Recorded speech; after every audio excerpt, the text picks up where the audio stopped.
जी बोल रहे हैं कि 2024 नजदीक है, इसलिए उभरने के लिए या जनता की आंखों में आने के लिए पूरा प्री प्लान्ड हो सकता है ये। देखिए, मोहब्बत कौन करता है, सियासत कौन करता है। हमें मालूम है हमारी हिफाजत कौन करता है, और हम ही ने लाज रखी है बुजुर्गों की यहाँ, वरना सभी टुकड़ों पे पलते हैं, बगावत कौन करता है।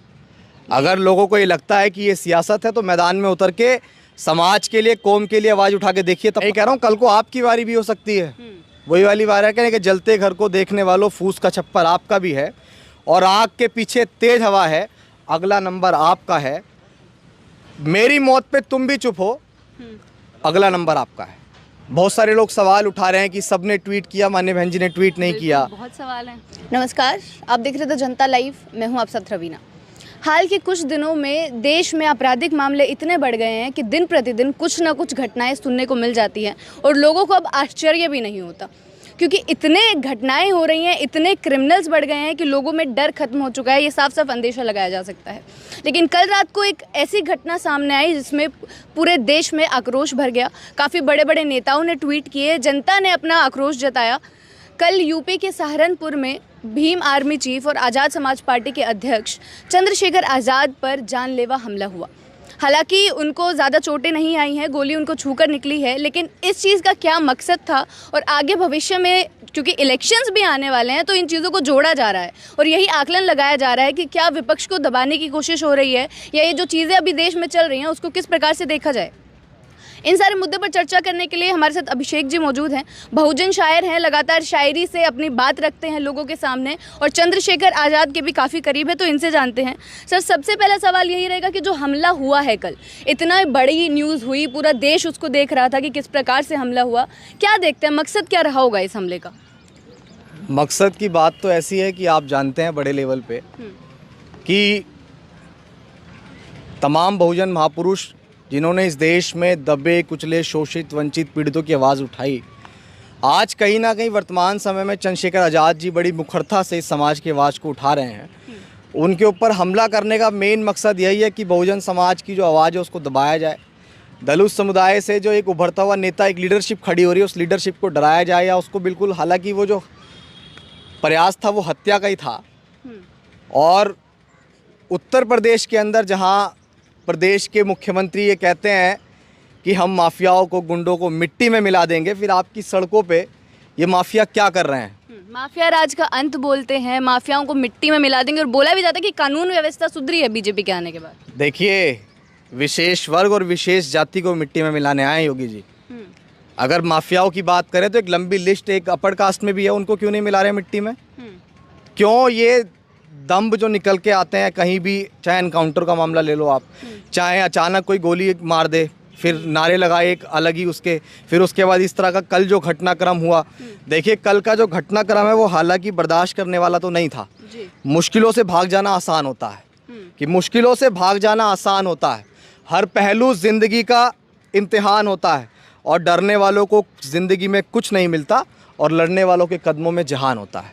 तो अभी वर्तमान समय में चंद्रशेखर आज़ाद जी और हम जैसे तमाम नौजवान युवा लड़ रहे हैं और लड़ रहे हैं इन सामंती ताकतों से, इन जातिवादी ताकतों से, और लड़कर एक वो जो बाबा साहेब अम्बेडकर, ज्योतिबा फूले, ललई सिंह यादव, पेरियार और तमाम बहुजन महापुरुषों ने जो उनका आंदोलन था, जो उनका सपना था, जो मान्यवर कांशीराम साहब 2006 को उस आंदोलन को छोड़कर चले गए, उसको आगे बढ़ाने का प्रयास कर रहे हैं। तो शायद आज जो दलित है वो मूछें रखने लगे हैं, वो काफिलों में चलने लगे हैं, वो बड़ी मुखरता से अपनी बात रखने लगे, तो वो चुभने लगे हैं। आप बोल रहे चुभने लगे हैं, लेकिन इससे एक बहुत बड़ा सवाल खड़ा होता है पॉलिटिक्स पर, राजनीति पर, क्योंकि वो एक ऐसी पार्टी से आते हैं जो लगातार क्रांतिकारी चीज़ें करती है, लगातार ऐसे वर्गों की आवाज़ उठाती है जो पिछड़े हैं हमारे देश में। तो इससे ये सवाल उठता है कि क्या जो विपक्ष है हमारे देश में, जिसका होना बहुत महत्वपूर्ण होता है एक लोकतंत्र देश में, उसको दबाने की कोशिश कहीं ना कहीं हो रही है? नहीं, इसमें दोहराए कहाँ है? आप ये बताइए ना कि हमला किस लिए हुआ? हमला इसीलिए तो हुआ कि उसको मार दिया जाए और फिर जो बहुजनों की आवाज़ को बड़ी मुखरता से उठा रहे हैं उस आवाज़ को दबा दिया जाए। और जब वो व्यक्ति दब जाएगा तो कहीं ना कहीं एक बहुत बड़ा नौजवान वर्ग जो है, जो उनको फॉलो करता है, वो भी दब जाएगा। एक दहशत का माहौल बनाने का प्रयास किया गया। जैसा कि आपने बताया, चंद्रशेखर आज़ाद जी ने ट्वीट के माध्यम से योगी आदित्यनाथ जी से कहा है कि आपको इस्तीफा दे देना चाहिए, तो इसमें दोहराए क्या है? मैं बता देती हूँ एक बार जनता को। चंद्रशेखर आज़ाद जी ने हॉस्पिटल में ही हैं, वो भी उन्होंने वहाँ से ट्वीट किया है। कल भी उन्होंने एक वीडियो जारी की थी जिसमें उन्होंने जनता से, अपने जो भीम आर्मी है उनसे अपील की थी कि शांति बनाए रखें, हम संविधान के हिसाब से चीज़ें करेंगे। और आज ट्वीट के माध्यम से सीधा सीधा बीजेपी सरकार पर निशाना साधा और सीधा सीधा योगी आदित्यनाथ को बोला कि वो अपना त्याग पत्र दे दे, क्योंकि वो यूपी की जनता को सुरक्षित नहीं रख पा रहे हैं, वो भी यूपी के एक जिम्मेदार नागरिक हैं। तो इसको किस प्रकार से देख रहे हैं कि इस्तीफा मांग रहे हैं सीधा? किस प्रकार से? अच्छा, एक बात बताइए, अगर मैं किसी घर का मुखिया हूँ और उस घर में कोई ट्रेजेडी होती है तो उसका पहला जिम्मेदार तो मैं ही होता हूँ ना। तो जिम्मेदारी कौन लेगा? आखिर खुलेआम इस तरह का डर का माहौल, दहशत बनाई जा रही है, इसका जिम्मेदारी कौन लेगा? जिम्मेदार प्रदेश का मुख्यमंत्री तो लेगा। दूसरे स्टेट में कोई घटना हो जाए तो तुरंत हम लोग मुख्यमंत्री का इस्तीफा मांग लेते हैं। तो फिर आप क्या लोकतंत्र में नहीं जी रहे हैं? आप क्यों नहीं दे सकते इस्तीफा जब इस तरह के घटनाक्रम हो रहे हैं? कहीं अतीक को, हालांकि ठीक है अतीक माफिया था या कुछ भी था, लेकिन जिस तरह से उसका मर्डर हुआ है तो लोकतंत्र की हत्या ही है ना। कि पुलिस के घेरे में आके कोई भी मार के चला जा रहा है, कोई अपनी गाड़ी के काफिले से किसी से मिलने जा रहा है, उसको मार दिया जा रहा है। तो क्या लोगों को मारने की सियासत चल रही है? लोगों को जान से मारने की सियासत चल रही है प्रदेश के अंदर। यहाँ पर चंद्रशेखर आज़ाद योगी आदित्यनाथ से इस्तीफा मांग रहे हैं, वहाँ पर जो सोशल मीडिया पोस्ट आई है उनके कमेंट्स अगर आप देखें, क्योंकि हम देखते हैं सारी चीज़ें, वहाँ पर ये भी जताया जा रहा है कि ये साजिश हो सकती है। मैं बताता हूँ ना जी, बोल रहे हैं कि 2024 नज़दीक है, इसलिए उभरने के लिए, जनता की आंखों में आने के लिए पूरा प्री प्लान्ड हो सकता है ये। देखिए, मोहब्बत कौन करता है, सियासत कौन करता है? हमें मालूम है हमारी हिफाजत कौन करता है, और हम ही ने लाज रखी है बुजुर्गों की यहाँ, वरना सभी टुकड़ों पे पलते हैं, बगावत कौन करता है? अगर लोगों को ये लगता है कि ये सियासत है तो मैदान में उतर के समाज के लिए, कौम के लिए आवाज़ उठा के देखिए, तब पता लगेगा कि किन मुश्किल समय से वो नौजवान गुजरता है। आज हम अगर काम कर रहे हैं, हमारी पारिवारिक स्थिति क्या है समाज देखने नहीं आ रहा है, लेकिन हम जिस तरीके से मुखरता से आवाज़ उठा रहे हैं, क्यों? आने वाली पीढ़ी के लिए हमें पता है हमें नहीं मिलने वाला है कुछ। क्रांतिकारियों की उम्र बहुत कम रहती है। आप शहीद अशफाकुल्लाह खां को उठाइए, भगत सिंह को उठाइए, चंद्रशेखर आज़ाद को उठाइए, 23, 30, 32 साल की उम्र में ये देश के लिए कुर्बान होकर चले गए। तो अगर लोगों को लगता है कि ये सियासत है, दूसरे बोलते हैं समझ आता है। यहाँ सबसे बड़ा दुख जब होता है, पीड़ा जब होती है, जब इसी मूवमेंट के लोग इस तरह की बातें करते हैं, इस तरह की बातों को सामने रखते हैं, ट्वीट करते हैं कि ये तो एक ड्रामा है।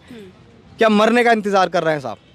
मरने के बाद ये महसूस होगा कि ड्रामा नहीं है, वाकई में जो है अंजाम वो हत्या का ही था।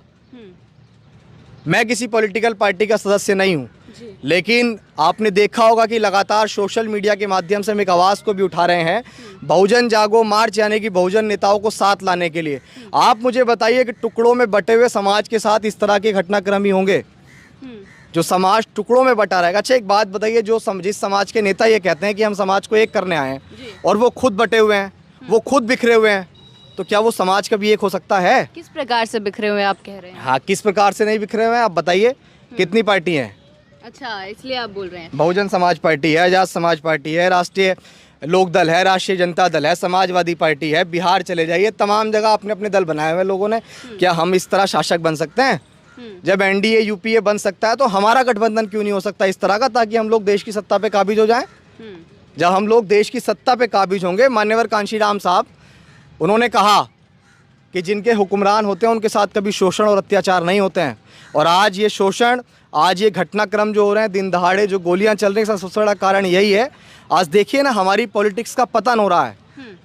आज लोग हमें कमज़ोर समझ रहे हैं, इसीलिए समझ रहे हैं क्योंकि राजनीतिक पतन हो रहा है। समाजवादी पार्टी की आपने बात की है, अखिलेश यादव का ट्वीट आया इसी घटना को लेकर, उन्होंने साफ साफ बोला, और जो मेन चीज़ निकल कर आई, उन्होंने उन अपराधियों को सत्ता संग्रह में बोला। उन्होंने बोला कि सत्ता पक्ष जो है उन्होंने उसको संभाल कर रखा है, अपराधियों को शय दे रहा है। ये कहाँ तक सही है? हम इस बात में एक और बात मिला के ये कह देते हैं कि ये मुट्ठी है, और योगी आदित्यनाथ जी तो कहते ही हैं कि हमारी मुट्ठी में है प्रदेश। और जब उनकी मुट्ठी में है प्रदेश, तो इस तरह के घटनाक्रम जब हो रहे हैं तो उनकी मुट्ठी से तो निकल के गया होगा कोई, जब भी तो इस तरह की चीज़ें हो रही हैं। तो जो उन्होंने कहा वो सही कहा, बिल्कुल। मतलब आपको लगता है कि सत्ता पक्ष कहीं ना कहीं बढ़ावा दे रहा है, जबकि उनके तरफ से उल्टी ही सारी चीजें आती हैं। अच्छा एक बात बताइए, तमाम विपक्ष के नेताओं ने, दूसरे प्रदेश के मुख्यमंत्रियों ने, सबने ट्वीट किया, क्या एक भी सहानुभूति का ट्वीट या एक भी कानून व्यवस्था के खिलवाड़ को लेके या पुलिसिया खिलवाड़ को लेके या किसी भी चीज़ को लेके योगी आदित्यनाथ जी ने कोई ट्वीट किया या कुछ इस तरह की बातें की? ठीक है, राजनीतिक मतभेद हो सकते हैं, लेकिन मनभेद का कहाँ मतलब है? ये तो नहीं होने चाहिए। आप एक प्रदेश के मुख्यमंत्री हैं, आपकी जिम्मेदारी बनती है, नैतिक जिम्मेदारी बनती है कि आप इस घटनाक्रम पे कुछ ना कुछ तो बोलते। अगर वो कुछ नहीं बोल रहे तो यही लगेगा ना कि बैकडोर से आपके द्वारा ही जो है अपराधियों को जो है ख़त्म करने का प्रयास किया गया। समाज को तो यही लगेगा। लेकिन क्या लगता है आपको कि सही में कहीं ना कहीं क्या ये निशाना है 2024 का? क्योंकि 2024 के इलेक्शंस काफ़ी नज़दीक आते जा रहे हैं। आपने बात छेड़ी है तो हम कहेंगे। मैं यहाँ समाज के तमाम नेताओं से कहना चाहता हूँ, आज चंद्रशेखर आजाद जी के साथ हुआ ऐसा, कल को आपकी बारी भी हो सकती है। ऐसा ही बोला है बिल्कुल ट्वीट में। मैं ये कह रहा हूँ कल को आपकी बारी भी हो सकती है।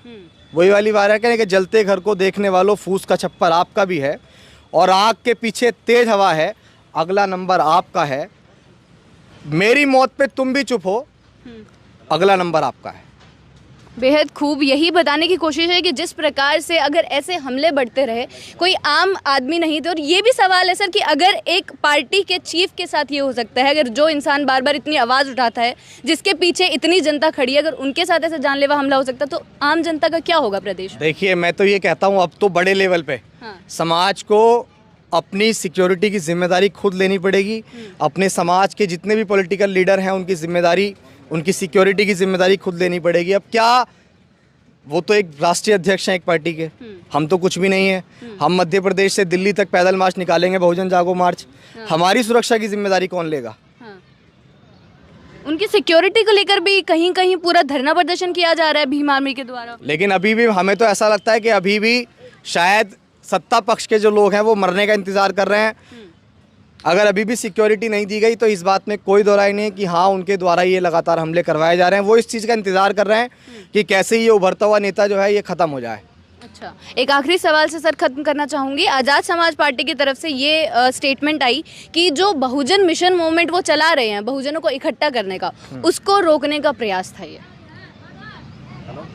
अच्छा, आज देखिए, इस बात में कोई दो राय नहीं है कि चंद्रशेखर आज़ाद जी बड़ी मुखरता से बहुजन मूवमेंट को चला रहे हैं। देखिए, मान्यवर कांशीराम साहब 2006 9 अक्टूबर को इस आंदोलन को छोड़कर गए। इसके बाद माननीय बहन जी प्रदेश की मुख्यमंत्री बनी। उन्होंने बहुत काम किया, उनके संघर्ष को हम लोग कभी नकार नहीं सकते हैं। उन्होंने जितना समाज के लिए किया, मुझे नहीं लगता कि इतना एक सत्ता में बैठने के बाद किसी और ने किया होगा, खासकर एक महिला। और महिला की ज़िंदगी में कितनी पीड़ा होती है, कितनी मुश्किलों का सामना करना पड़ता है उसे। सामाजिक कुरीतियों का सामना करने के बाद माननीय बहन जी ने घर परिवार सब कुछ छोड़ के समाज के लिए काम किया।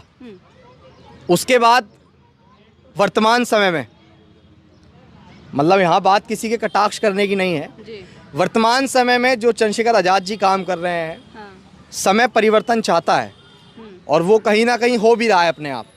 चंद्रशेखर आज़ाद निकल के आए सहारनपुर की धरती से, उन्होंने काम किया, नौजवानों में अपना एक अलग उनका स्वैग है। तो इस चीज़ को हम दरकिनार नहीं कर सकते हैं, समाज को भी दरकिनार नहीं करना चाहिए। समाज को दूसरे, मैंने एक चीज़ देखी है, आरएसएस है और वहाँ भी जो भगवा झंडा उठा लेता है ना, वो उसको अपने अंदर समा लेते हैं। वो चाहे फिर आरएसएस की बुराई करता हो, चाहे वो भाजपा की बुराई करता हो, क्योंकि वो एक समुंदर है। आरएसएस जो है वो एक अपनी विचारधारा का समुंदर है और वो चाहे गंदी नाली हो उनकी विचारधारा की, चाहे वो बिल्कुल गंदा पानी हो, ख़राब पानी हो, तो जो समंदर होता है वो सबको सोख लेता है। तो मैं ये समझता हूँ कि माननीय बहन जी जो है वो समुंदर हैं और उन्हें, अगर उन्होंने आज भी विचार नहीं किया, आज भी नहीं सोचा, हमें पता है कि 21वीं सदी में आज भी बहुजनों की आप सबसे बड़ी नेता हैं, लेकिन आपकी जो चुप्पी है वो चुप्पी कहीं ना कहीं हताहत करती है। हम नहीं पहुंच सकते हुए इतनी बड़ी लीडर की तह तक कि वो आखिर क्या सोच रही हैं। बहुत सारे लोग सवाल उठा रहे हैं कि सबने ट्वीट किया, माननीय बहन जी ने ट्वीट नहीं किया। बहुत सवाल हैं और इसको लेकर बड़े सवाल हैं। मैं ये समझता हूँ, मैं तो अपनी इतनी हैसियत भी नहीं समझता कि मैं उनके सामने ये सवाल भी रख सकूँ कि आपने ट्वीट क्यों नहीं किया। लेकिन हाँ, मन में कसक इस चीज़ की ज़रूर है कि राजनीतिक मतभेद होने चाहिए, लेकिन मनभेद नहीं होने चाहिए। अगर बहन जी ने ट्वीट नहीं किया तो पार्टी के बहुत सारे लोग हैं, किसी ना किसी को तो ट्वीट करना चाहिए था। मान्यवर कांशीराम साहब ने कहा कि सामाजिक परिवर्तन के बिना हम लोग राजनीतिक परिवर्तन कभी भी नहीं कर सकते हैं, लेकिन आज कहीं ना कहीं सामाजिक परिवर्तन का जो आंदोलन है वो तो पिछड़ ही गया है। सामाजिक परिवर्तन तो वो था कि राजनीति गई तेल लेने, मेरे समाज के व्यक्ति के साथ गलत हुआ है तो इस गलत के खिलाफ जब तक उसे न्याय नहीं मिलेगा हम उसके साथ खड़े हैं मुखरता से। अब हमें नहीं पता, हम तो इसमें सवाल भी नहीं कर सकते कि ऐसा क्यों हो रहा है। दुखी है पर सच में।